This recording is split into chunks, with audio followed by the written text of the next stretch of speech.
बड़ों को प्रणाम, छोटों को स्नेह और आशीष। मैं हूँ राजेश त्रिपाठी। स्वागत है आपका मेरे चैनल धर्म दर्पण में। धर्म दर्पण में हम लोग विविध प्रकार की कथा प्रसंग आपको सुनाते हैं, धार्मिक प्रसंग।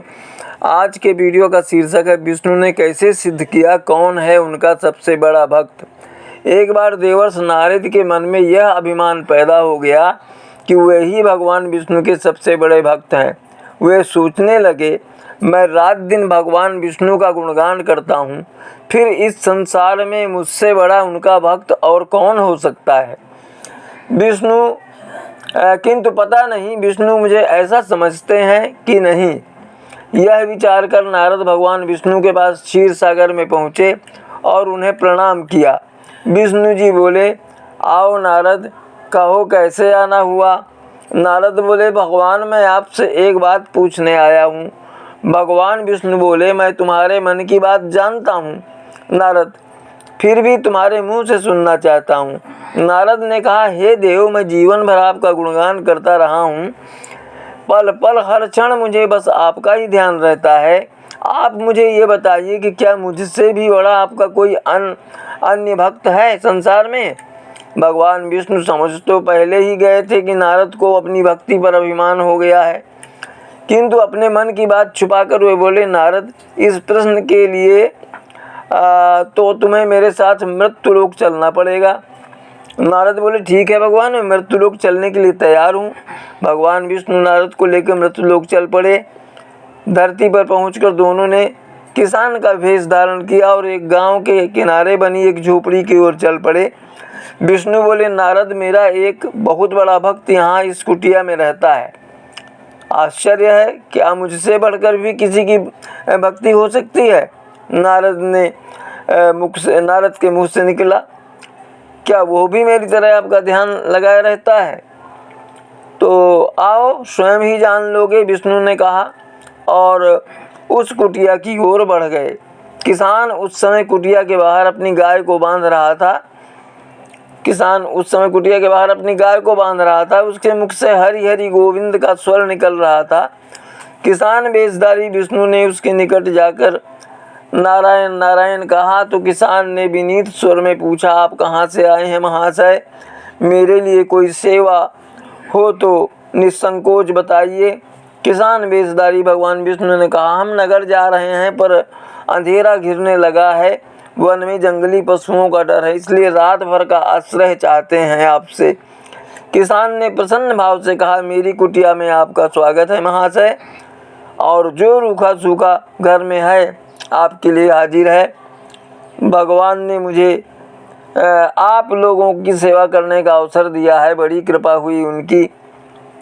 बाहर दालान में एक खटिया पर दोनों को बिठाकर किसान अंदर गया और अपनी पत्नी से कहा, देवी, दो अतिथि आए हैं। किसान की पत्नी उस समय अपने बच्चों को भोजन परोस रही थी।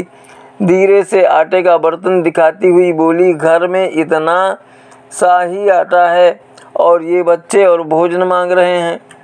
किसान बोले, कोई बात नहीं, हम अतिथियों को भरपेट भोजन कराएंगे, तुम बच्चों को आज दही से मट्ठा बनाकर पिला देना।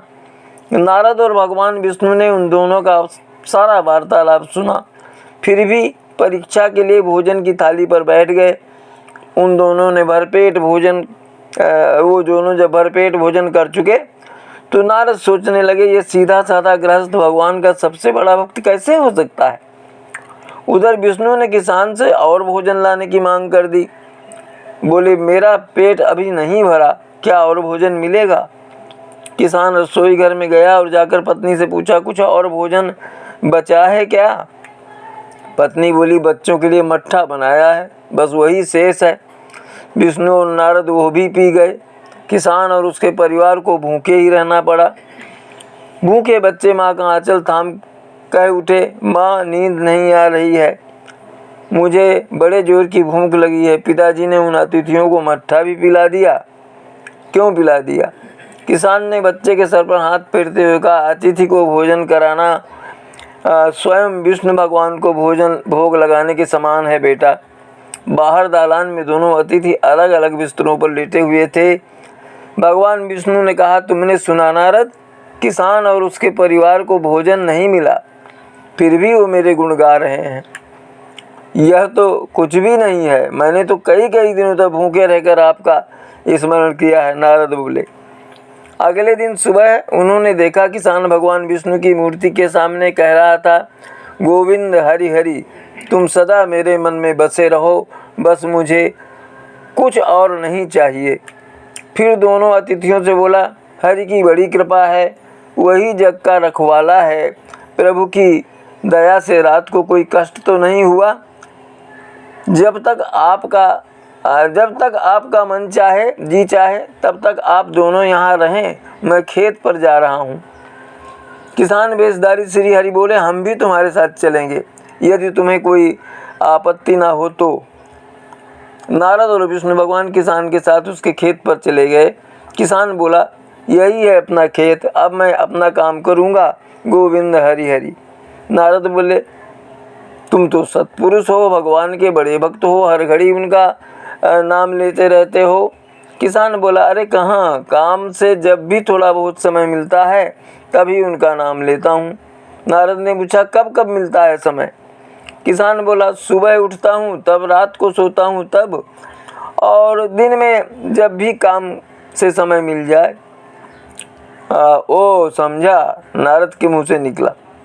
दोनों जब किसान से विदा लेकर चले तो नारद ने व्यंग्यात्मक स्वर में कहा, आपने सुना भगवान, वो सुबह शाम 2 बार ही आपका स्मरण करता है, जबकि मैं हर समय ध्यान करता हूँ आपका, फिर भी आप उसे महान भक्त बताते हैं।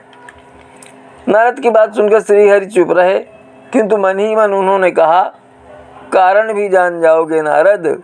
विष्णु ने एक कलश को तेल से लबालब भरकर नारद को दे दिया और बोले, नारद, इसे अपने सिर पर रखकर बिना हाथ लगाए सामने वाली पहाड़ी तक ले चलो। ध्यान रहे इस कलश में रखे तेल की एक बूंद भी जमीन पर गिरने न पाए।